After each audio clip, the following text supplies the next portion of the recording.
Okay. About that time.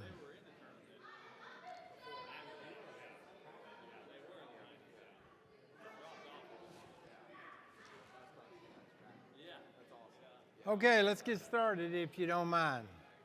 Well, I'm gonna get started. Y'all can get started if you want to.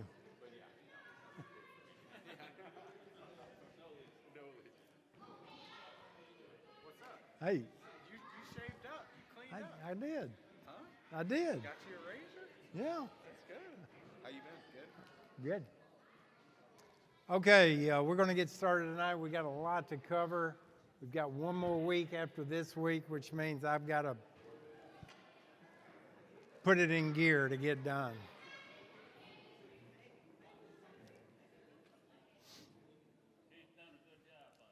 I know he did. I watched him. He did a great job. You want to do it this week?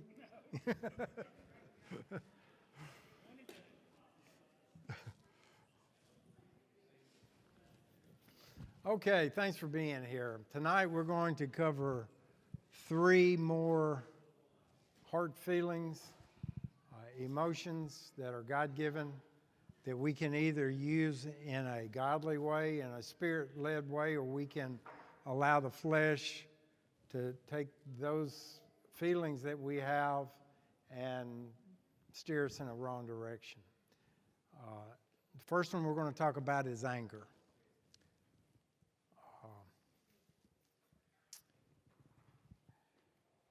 Anger is a God-given feeling. It is a God-given emotion.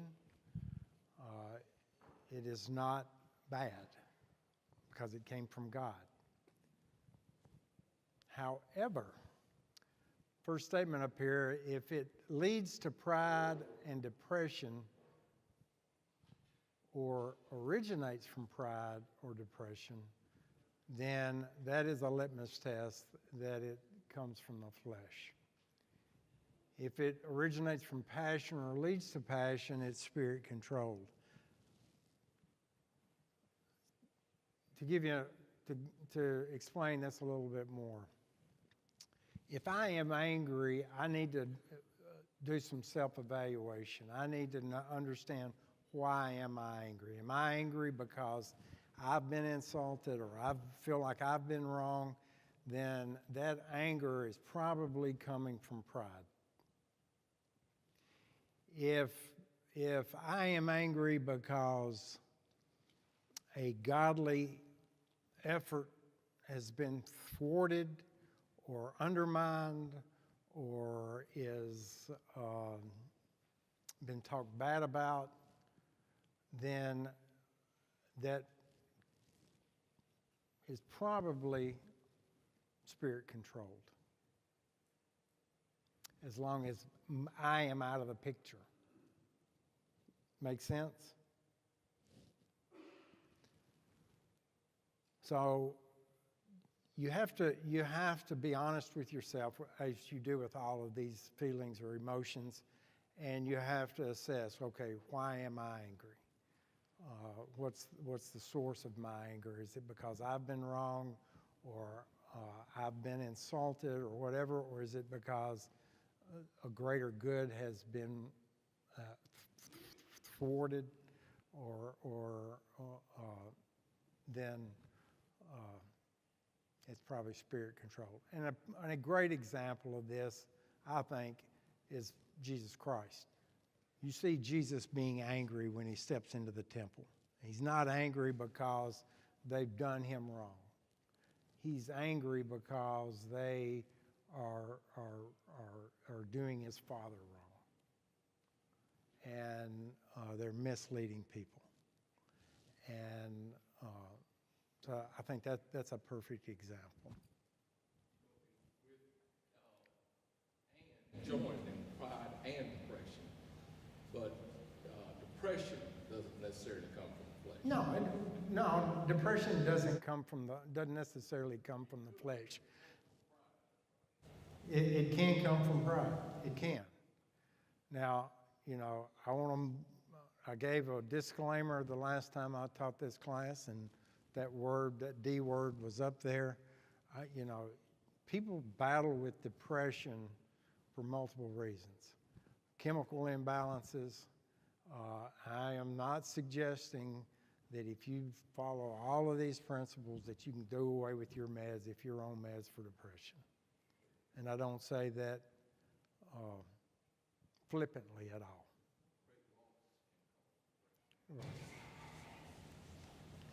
Okay. Many have been taught that anger is a destructive force to be withheld or to hide or to use to keep others away from our vulnerability. That's dysfunctional. To sit on your anger, to hide your anger, is an inner destructive force. It will lead you to depression. It will lead you to resentment. We've already talked about resentment. Another way to use to keep others away from our vulnerability. Some people show anger, and I've been accused of doing this, and I probably do it unknowingly, some people show anger as an intimidation, as a form of intimidation. Or it just may be a natural default that if you show anger, then that intimidates people and they back off. And so you may not intentionally do that, but you have to realize that that can happen. Once again, the key to all of these is relationships. So if you're angry and you show your anger or you voice your anger, then explain your anger. Explain it to yourself and explain it to the one that you're angry with. And then that will help you understand where it's coming from and help you get into a better place. Okay. Hiding it teaches us to deny our heart's true construction, allows us to live a life of counterfeit fulfillment. In other words, withholding it and hiding it and not recognizing it and dealing with it is destructive. Anger helps us pursue full life by exposing the substance, desires, and commitments of our heart. If someone says something ugly about your spouse, about your children, does something unfair, what you deem unfair to one of those, then that anger exposes the fact that you have a great commitment to them and a great desire for their well-being. That's what you saw with Christ's anger in the temple.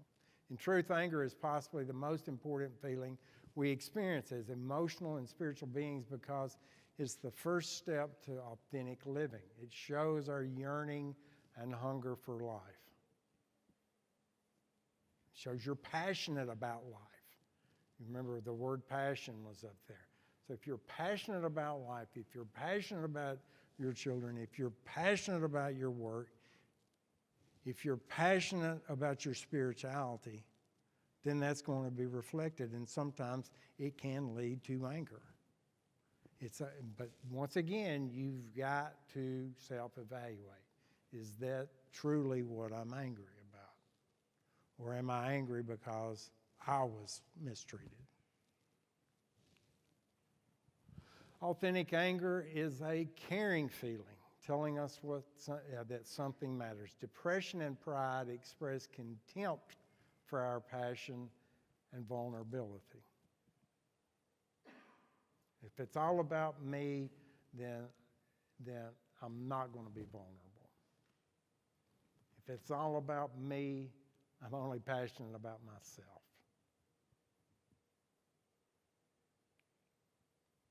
In depression, we force our fight for life to be still and our cry for identity to be silent. This is silent depression. All this energy turned against the self wears us out. Depression is the non-exposure experience. Pride keeps us from abundant living because it rejects our powerlessness. In other words, what he's saying, what Chip Dodd is saying is, if you're depressed because of these things going on, and you don't verbalize it, you don't talk about it, you just let it well up inside you, then this is the non-exposure experience. It keeps you from relationship. It keeps you from interaction.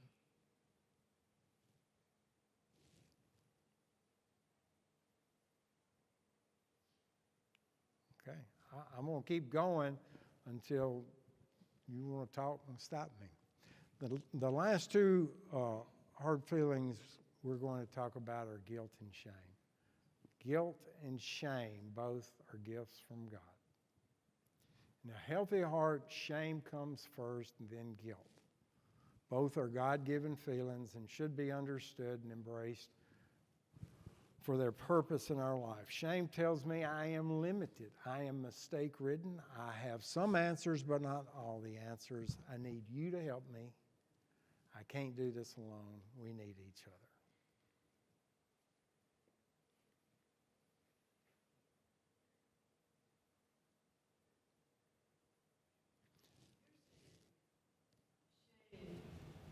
Is not about something we've done and we're feeling remorse about that and feeling bad about it, but it's It can be, yeah. Yeah, I think it is. It says, I really, really, really messed up. I am limited. I am mistake-ridden. I have some answers, but not all the answers. That acknowledgement in it and of itself flies in the face of how many of us were raised. You're supposed to have all the answers. You're supposed to get it all right. You're supposed to be as perfect as you can be. And so we fought shame. Or we may have shame, but we could not express shame because everybody was wandering around acting like nobody else had any issues. And so that's not shame. That's dysfunction. And so shame leads to guilt, like Chip Dodd says. If I realize something's wrong, I'm going to acknowledge it, and I'm not just going to acknowledge it to myself. I'm going to acknowledge it to someone else. The Bible talks all about confession. That's what confession is. And that is why it's part of the plan of restoration. It is a huge step. And we don't do enough of it. There's a few men in here that witnessed this morning, early this morning in a men's Bible class, about a man that is in that class that he experienced shame, he experienced guilt, he shared the situation with those of us that were there. It was a healthy situation.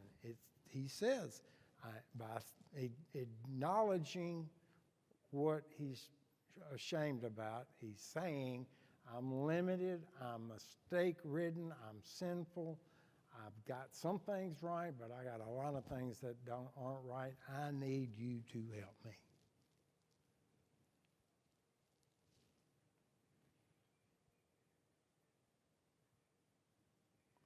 And in our world today, shame is almost non-existent.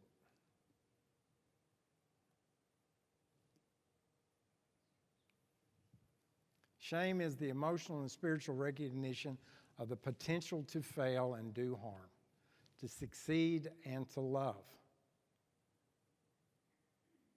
Okay, the first part you probably understand, potential to fail and do harm. But it's also the recognition that you can succeed and love. But you can only succeed and love when you share that with others and deal with it in a healthy fashion, like we experienced this morning. The empathy that's developed through shame illustrates the truth of our human conditions. We become vulnerable to considering ourselves exactly as we are feeling.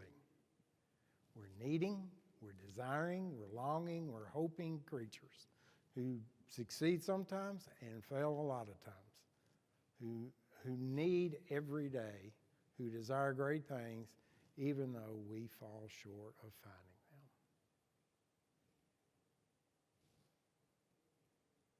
When you say shame almost doesn't exist, you're meaning this shame is the person who themselves understand they have mistakes and feel shame for it and then guilt. You're not referring to the heavy shame that is done by others to others, especially in the pre and teen years, are you? I've lost you. I'm sorry. You've lost me. Shame is heavy. Shaming others is No, very yeah, no, I'm not talking about shaming others. I'm talking about that's a an shame. internal That's what I'm feeling. saying. No, You're no, talking no, about no, no. yourself. I'm not talking about bullying. I'm talking about my own recognition, your recognition, Tom's recognition. I get, yeah, yeah. Yeah. I can't. Yes. It sounds the same. Yeah. Humility ties in with it. Absolutely. Yeah. You have to acknowledge you are a sinful, weak, needy person. You need other people. That you fall short. Not only do you have to realize that, but you have to acknowledge that by telling other people. Christians will never take that step, like that godly grief, that we have to feel. Yeah. But we, for some reason, stop feeling it after we're baptized. Yeah. This may be restating the obvious, but I'm thinking when you say that shame doesn't typically exist in this world. To me, I'm of the category of, I can handle this. I don't want to tell anybody about it. I'm going to fix this. And is that what you're saying? That's typically our response to, it's my response. I got this, and nobody wants, I don't think anybody else wants to admit that either, because I'll fix this. That is one way. That is one way that unhealthy, healthy people do it. If you understand what I'm saying. They're unhealthy, healthy people. In other words, they're healthy in the fact that they know right from wrong, and so there is a basis for them to be shamed. But they're unhealthy in the fact that they don't know how to deal with it properly. You think you can do it all yourself. I'll deal with this myself. I can deal with this myself. If you are an alcoholic or you have an addiction and you're part of a step group, then one of the first things you have to become is accountable to the group. And you have to acknowledge your issues. That's the only way you're going to get better. And you have to continue to do that. And the same is true of all of us. Referring to in our culture, things that used to be shameful Yeah. are no longer shameful, they're accepted. And Yeah. so a lot of times people don't have that shame feeling because we are told now, everything goes. Yeah. That is one thing that I was thinking of when I said shame doesn't exist today. On the other hand, even some of us that feel like we do have a good basis may not think deeply enough to be ashamed of some things because of the way we've always been. That I think Oh, yeah, yeah. the Lord, and I think of John the Baptist's parents. They were righteous in God's sight, and I was going to say Zachariah and Elizabeth, why they were righteous in God's eyes and careful to obey all of the Lord's commandments. I think that's God's view of them. They were that kind of people. They didn't, I think people can. I mean, I understand nobody's saved on their own merits. I understand that. We're saved by grace through faith. But there are people like Zacharias and Elizabeth. Absolutely. And even Zacharias can mess up and question God. He couldn't confess that because he struck him down. I said, even John the Baptist's father, as good as he was, can mess up. And he couldn't confess that because God struck him mute. I understand that. Yeah. I think there's a lot of, I think all you say is right, but there's a lot of good people that are in good place because of Christ and the grace that they have and what they're seeking to do each day, and you know, that's all I'm saying. Yeah. It's just not, when we're in Christ and He's in us and the Spirit's in us, we can have good places, but we can all fall. Absolutely. If we think we can't, that's when we probably will. Right. What we have to realize is we got great potential in and of ourselves, but also realize that we need others and God to meet our full potential. Okay? Back to Claude's comment. We can't do this alone. And we need others. Shame does not humiliate. Back to your shaming. My acknowledgement of my shame does not humiliate me. Humiliate and humility are different. It helps create humility within us. By acknowledging my faults, by acknowledging my sins, by acknowledging how I just messed up, it's going to create humility within me. Humility grows out of recognition of our limitations and of the capacities we possess and our giftedness. It helps us realize how incredibly fortunate we are to be who we are, and at the same time, it shows how deficient we are without God to help us live fully. If you've ever been around someone for an extended period of time, for years, you've known someone for years, and you've never heard them say, I'm sorry, if you've never heard them admit wrong, if you've never heard them admit fault, we got a problem. We got a big problem.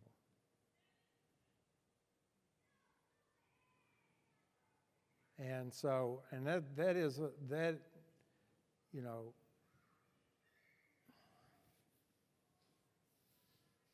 in a church group, in a congregational setting, when you got a congregational setting and you have, let's say you've got 200 people here, and you go for 5 years and there's not a single person, and I'm not talking about that necessarily walks to the front during the invitation time, but you don't have a single person that acknowledges to some group or individuals within the body of a problem they've got or a fault that they've got or something they need help with. I'm not talking about physical help. I'm talking about spiritual help. And we got a problem. We don't have a healthy body. Now that sounds oxymoronic or paradoxical, but we got a problem because we're not that good. We're just acting like we're all that good, evidently. Yes, ma'am, Joyce. Maybe, this is just something that I might be thinking, maybe the people that you are the closest to, you don't feel you can trust with sharing something like an addiction you have. Is that unhealthy? Maybe you need to get new friends. I You either need to get new friends or you need to develop those relationships deeper. If you've got an entire congregation of people and there's not someone or some group of people within that congregation that you can share those feelings with, then you either need to work on developing a relationship with someone or you need to find another congregation to worship with. That's a hard thing to say, but literally that's the definition of what church is supposed to be. For you to feel fulfilled and be able to share those things just with God in prayer and your spouse.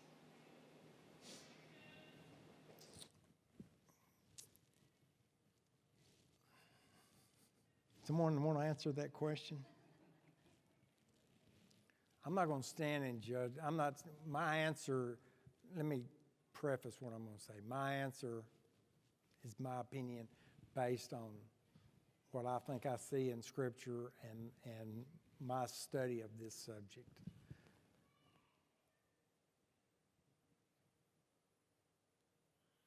I personally don't think the person can have the benefits of the abundant life Christ described in the body if that's the only place you can open up.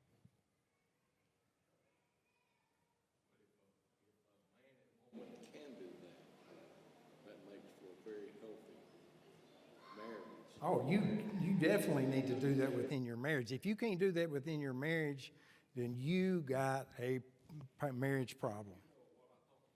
Honduras long time ago, about the motion wheel. Yeah. We went to a thing, and, Wicky and I, anything's ever rocky at all. We say that night, well, how are you feeling today? Tell me everything. And we can't answer back. You can't say, but why? We just have to listen and agree and know that that's how they feel and that's what they're dealing with. And that's revolutionary. That just made our lives so much better because we just sit down and just let the person just tell, and we can't, in doing that, we can't answer and say, you shouldn't have felt that way, or I felt, you just understand, agree, you talk to others, you pray.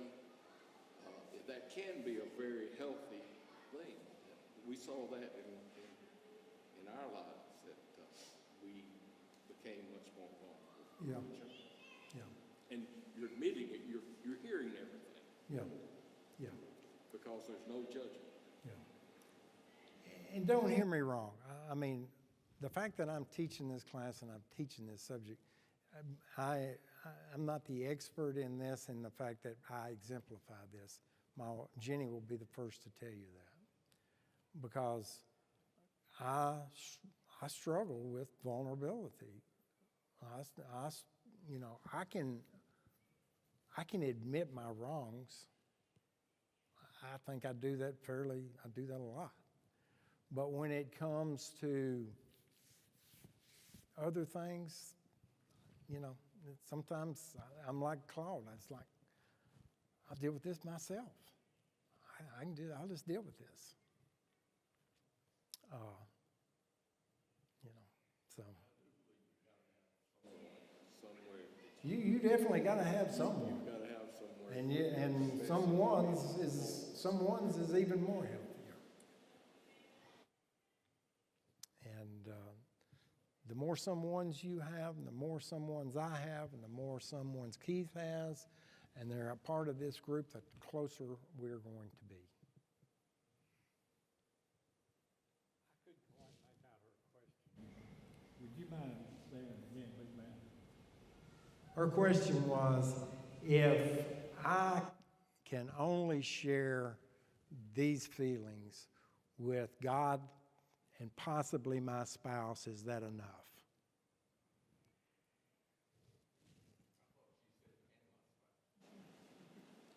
Okay. And my spouse. God and my spouse. Okay. God and my spouse. Is that enough? And my answer was it's better than nothing. And I'm not talking about God. I'm talking about Claude.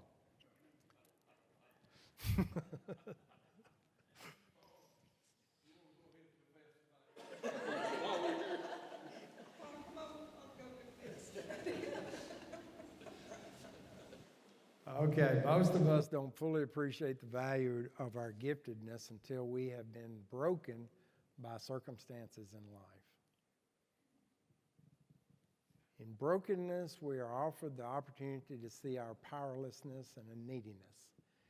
These painful circumstances often break us of our pride-filled defiance against needing and break us of the fear that our lack of power will result in rejection.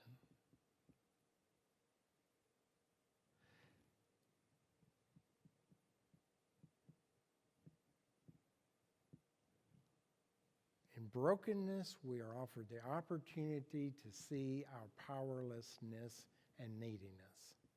Now, for the prideful person or the person that strives to be self-reliant, you're going to choke on that statement.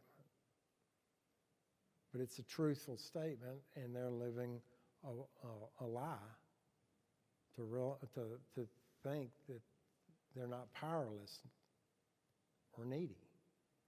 It's just a lie. It's from Satan. And so when you get in a situation where you're truly broken, where you can't do anything about it, then all of a sudden that busts that bubble. It bursts that bubble. And that pride-filled defiance against needing all of a sudden is shattered. Now, you can either recognize that and deal with that healthy, or you can get mad, or you can get depressed, or, that's when people get mad at God, or that's when people get angry at the world, or that's when people crawl into a corner and just run away.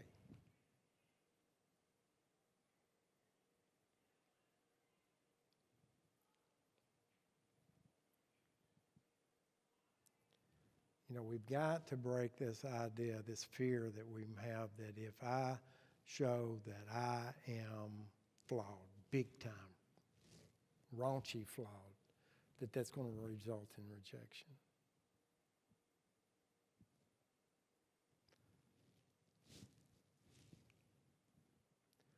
Not until then do we acknowledge the gifts and stop using them only to prove ourselves. Only then do we start giving ourselves in service to others. In this sharing, we offer our gifts not because we ought to, but because we can't help but do so. We're made to live out of the heart's expression of our giftedness. Living in our giftedness means we delight in God's creation. We're humbled that God made us like we are, both gifted and limited. And we're unable to ignore the desire to give ourselves to something greater.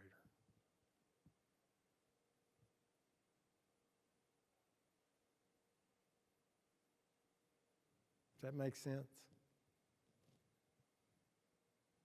So, that's why a prideful person is probably not going to be very service-minded, not going to be a very good servant. It's all about him or her. They think they got life by the tail and just swing it around their head. People that have been broken are more likely to serve people that are not. It's something we see throughout Scripture, right? People that God chose to bring about the biggest differences were people that had brokenness, were able to, that knew their brokenness, that knew they were finite, knew they were human. And a lot of them had gifts, but drastic flaws. And those are the people that God used to bring about his people, to bring about his story and to work through the story of God. Yeah. Even a passionate person that didn't think he was broken at all, like Saul, God had to break him and show him where he was broken. And you take a very prideful, almost arrogant type person, and you turn him into one of the most humble servants. He said, I'm the least of all the apostles. I'm not even worthy to be called an apostle in one of his epistles. And so you take that person and you break them, or you show their brokenness, expose their brokenness, and you change that soul to where he is one of the greatest servants that has ever existed for Christ.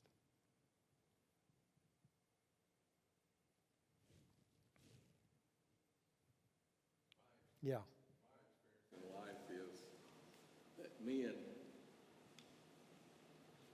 have a much harder time learning what service is, and women, it comes more naturally. Maybe that men are also typically more prideful than women, more unwilling to share their burdens, unwilling to share their faults, unwilling to share their shame and guilt.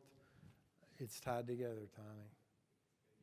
Some of that is the way it is, men over women in culture, as it's been since the beginning, that I think men have a hard time. We've equated this to weakness. We have equated being wrong, being flawed, being sinful, being weak as being weak. And Christ says, when you're weak, you're strong. When you're poor, you're rich. And this is all at the basis of this, is until you can be that way, you're not going to have that servant heart. You may serve, but your service will more than likely be from show or for show. Women that were given into the treasury to support Christ and his disciples, they weren't fighting and doing the other thing, they were serving. Yeah. And I'm just making that, I just think you women are great. Yeah, we could learn a lesson. We should learn a lesson. That's right. Living with healthy shame is living how God has made you, specifically using your gifts and talents in maximum service to others while also recognizing the limitations of your gifts and seeking the giftedness of others and their appropriate authority. When we use our gifts from the heart God gives us, we will be artists with our work, no matter what our gift is.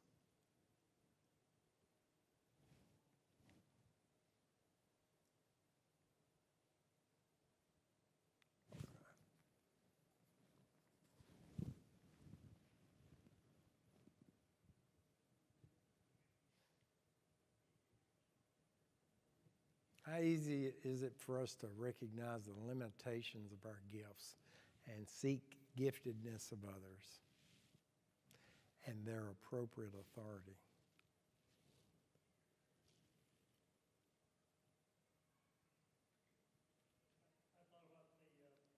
Paul's analogy of the body in 1 Corinthians.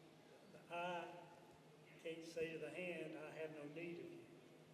And it's not like we say the body has no need of you. It's me recognizing you bring something to my life. So how far am I willing to go to restore that relationship? If there's something in between, well, how far am I willing to go? Because I need you. And the body, we all need each other. But sometimes it starts with me recognizing, I think, my need for you and my need for Toby. And we need each other individually, not just collectively. Exactly. And we'll begin to realize that more when we can share our shame with each other and our brokenness with each other. Then we acknowledge and recognize and announce, I need you by sharing this with you. Otherwise, like you say, or like Paul says, we're like an eye saying, I don't need the hand. Now, that's stupid. I can look at it, but I can't pick it up. And the hand can't say to the eye, I don't need you, because then it's doing this and doesn't have a clue what it's touching. Yeah, I know. All right. Here's another thought on that, on this slide, to me. There's what? Here's another thought. that Yes. I have from this slide is, I think many times we think we have to go find somebody who's got it all figured out. Or somebody who's perfect. And that's the only people we're gonna take advice from. And I would bet, Shelby says that Preston's got work to do on communicating. You can stand up there and talk about this is what we ought to do, but that doesn't make you perfect, that you got it all figured out. And that's something I can tell myself, well, let's go for it. I mean, I think many times we think we got the, I'm picking on the rest of them, we got the preacher syndrome, that preacher kid got to be perfect. They're not perfect, I don't think. They live in glass houses, though. Many times, I think, I've seen this in congregations where the preacher has to have all the answers, or the shepherds have to have all the answers, or them collectively have to have all the answers. You're missing 95% of the body. We're supposed to be the royal priesthood, right? That's right. And so there's a lot of answers in this congregation that Preston doesn't have, and that Keith and David and Steve and I don't have. And that's, all of these things are why over the last 5 years we have tried to promote, endorse, push, shame, whatever you want to call it, life groups. Because that is a community where you're supposed to experience this, an easier community to experience this.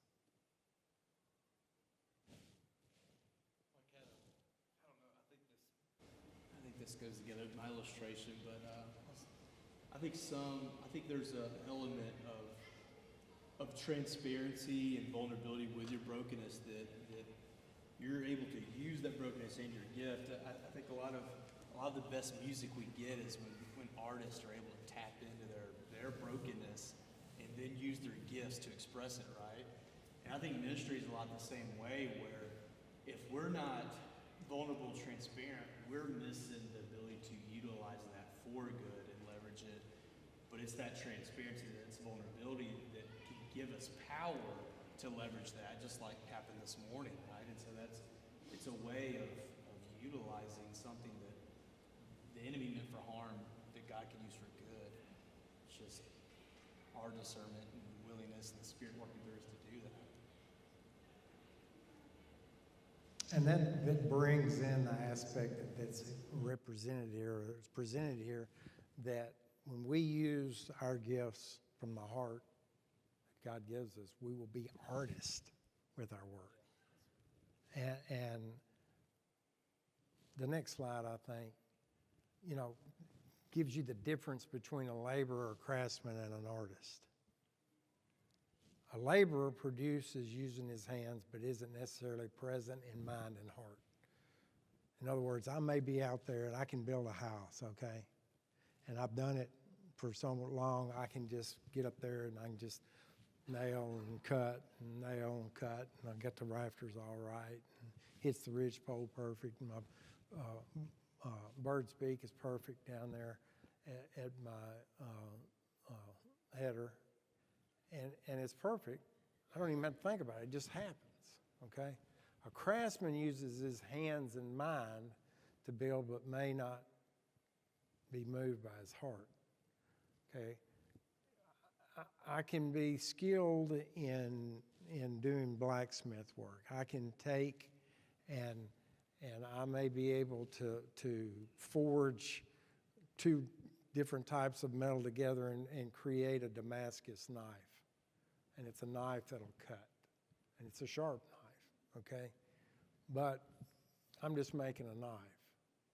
But the difference in an artist is that he's present in both body and mind, but uses these as tools to create from his heart or even from emotional and spiritual desires, what Preston was talking about. And so, you know, there are a musician or a songwriter is, if he's a good songwriter, is an artist. And the fact that, as Preston says, the best ones draw from their own life experiences, especially if they're country music. Okay? All right. But not just country music. They draw from their, certainly not Taylor Swift. They draw from their own life experiences and they tell a story that is impactful for the people that hear it or see it. And that's the difference in an artist and a craftsman and a laborer. And so what we're describing is when we can have this type of relationship with each other, where we're open with each other, and we share with each other, then we will be just as passionate about serving together with each other. And our service will not just be labor. It won't just be craftsmanship. It will be artistry but from God. Because that's the story we're telling. And it comes from our heart and our mind. Not just our mind, but our heart also. God's servants whose hearts are controlled by the Holy Spirit are artists.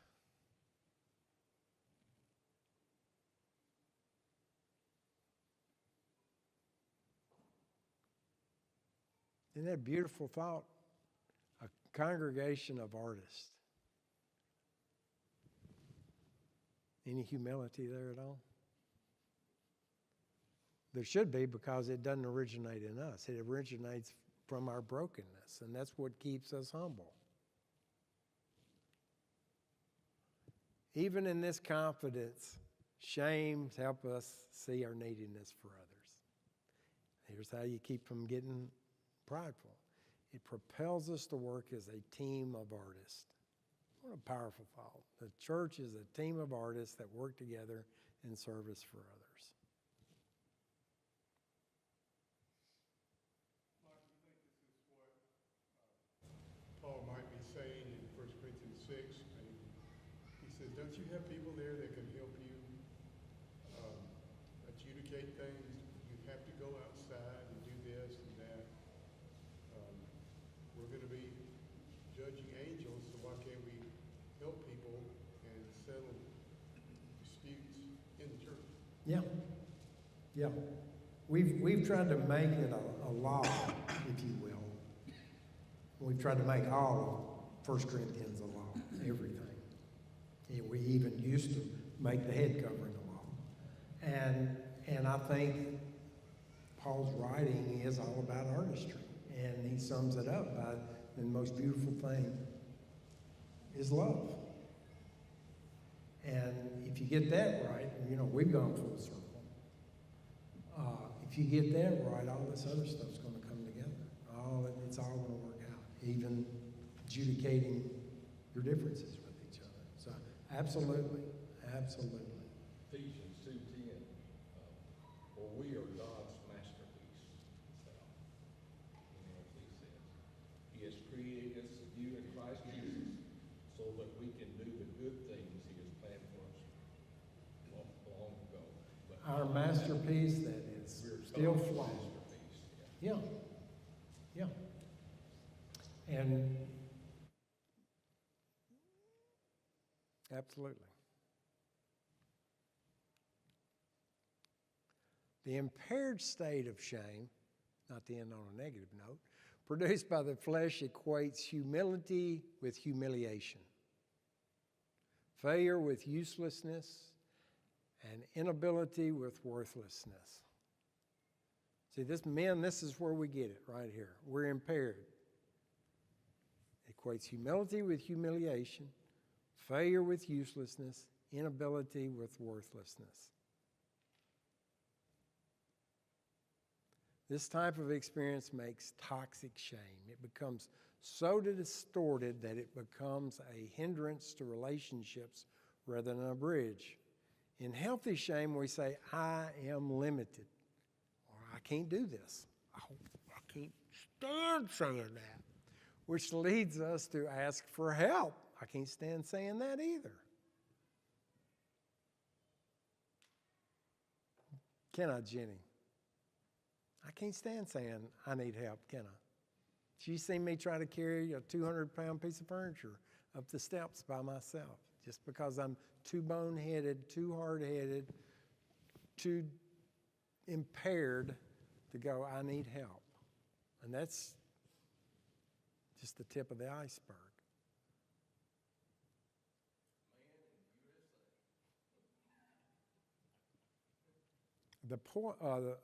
In toxic shame, I'm limited becomes I am a mistake. This poisons the truth of our hearts and forces us to go it alone. Toxic shame tells us if we show our true self, we will be rejected. It makes us very hard on ourselves. It makes us try to earn everything from love to grace.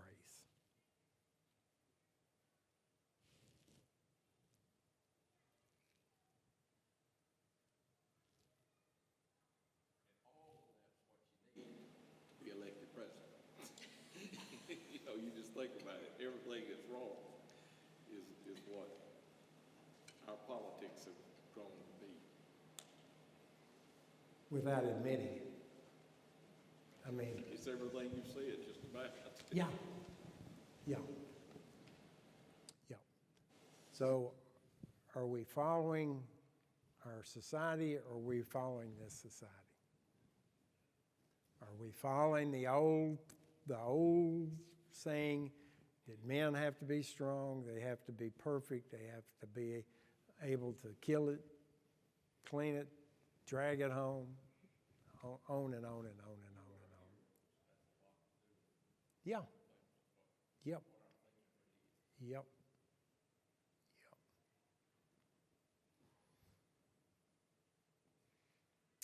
So where have we gotten this idea that we'll be rejected?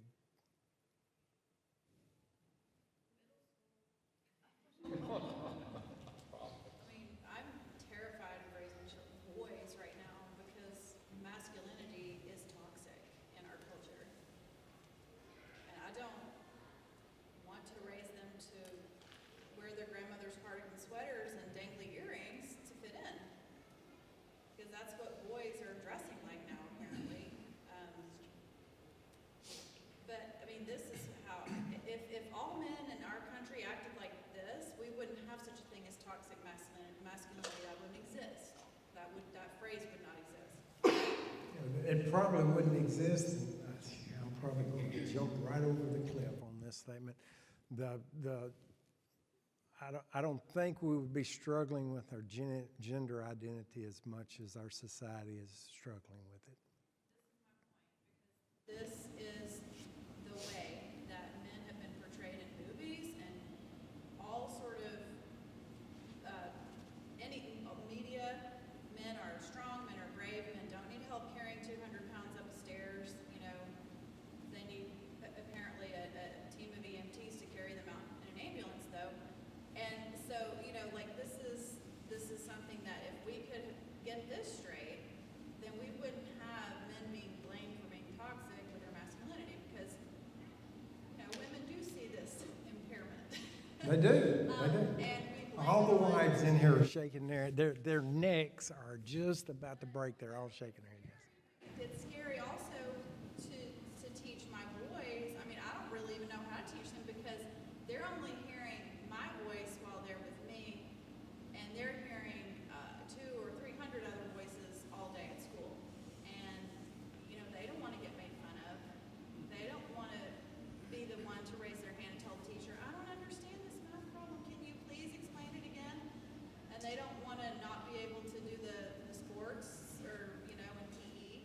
Yeah. They're not jumping up to say, I need help, I'm limited, you know. But, Yeah. so it starts as young children in our culture. Yeah. And How old are your sons? What? how old are your sons? Oh, they're 6, 8, and 10. They're all in elementary school. Yeah, all of them are boys. Put them to work. She said, put them to work. What'd he say? Put them to work. Put them to work for a man that will admit his faults. Put them to work with a man that will admit his faults. Teaching, you got them until they're about 6 years old, and then somebody else is in, he entering in to take away what you tried to establish. And it has to be well established at an early age to fight off the rules that are coming on down a little later on, so that they are able to rightly divide the word of truth. And there's one little boy said in my class a few days ago, I said, what does it mean to, write and divide, study instead of reading? He said, dig a little deeper. He's 12 years old. I can go for that, but not very many 12-year-olds is using that analogy reading. I just think that parents, I got 4, so I've got a lot to deal with on all that. And it's got to be done early. And going to work is a good thing, not a bad thing. They all went to work early, and they stay at work, and they still work, and they don't get away from their work. They don't somehow work too hard. They don't do that. They do their work and their sign, and they do it well. It's got to be teaching stuff from the very beginning. Yeah, Also Keith. being intentional fathers, which is class coming up in a couple of weeks. I mean, it falls right in line with what April's talking about. Absolutely. Till then, 5:30. Yeah, I mean, it starts with Dan. Just to be honest with you, Dan, I know you can kill the screen anytime you want to, but it starts with Dan, and it starts with Mike, and that may be the reason God blessed me with 3 daughters and not a boy. But every man in here needs, we are an influence on younger people. And if they see this in us if they experience men that are honest and open and vulnerable, and when they experience that, their parents don't talk bad about, they don't hear their parents talking bad about that person, they see there's value in that, they see that's the norm, then you're going to begin to change that culture. I've raised 4 as best I could, but times have changed. There's new and more difficult problems in schools than when I went to school and when my children went to school. And I would be very alert, very involved. Very involved, and also very intentional about the community of people that they're around. Okay, healthy shame helps you recognize in your humility you can offer mercy and forgiveness because you're as capable as anyone of being wrong and causing pain. The person that will not offer mercy to someone else, will not offer grace, doesn't realize the grace that they've received. They're a prideful soul. In humility, you recognize that life's a journey of progress, not of perfection. It prepares you to accept love as a gift and become loving as a result. Guilt follows shame, for in our humility, we know that we can do things that are wrong, fall short, wound others, fail our personal value system and standards, and cause regret. Guilt brings freedom. We run away from guilt, but it brings freedom. It's the emotional and spiritual gift that allows us to feel and accept that we've done something wrong. It sparks the wish and vulnerability for change. It prompts us to seek forgiveness, and forgiveness sets us free. Through guilt, the heart confronts behavior, and behavior in turn expresses the states of the heart. In feeling guilt and seeking forgiveness with others, we experience two things. Either we receive forgiveness or we don't. Either way, if we're truthful and vulnerable in seeking forgiveness, then we will be free of the pain of guilt. If I ask you to forgive me and you don't forgive me, I'm free. Let her go. Because in honestly seeking forgiveness, we've exposed our hearts for relationship. That other person that wouldn't forgive you is saying, I don't want that relationship. That's on them. They need a group of people around to help them. Healthy guilt is relational. The myth about needing to forgive ourselves. The idea that I can forgive myself is a delusion. It's a delusion of arrogance and damages all my heart's hunger for intimacy. I can only be forgiven by another or by God. When I attempt to forgive myself, I'm denying my need of others or God to do for me what I cannot do.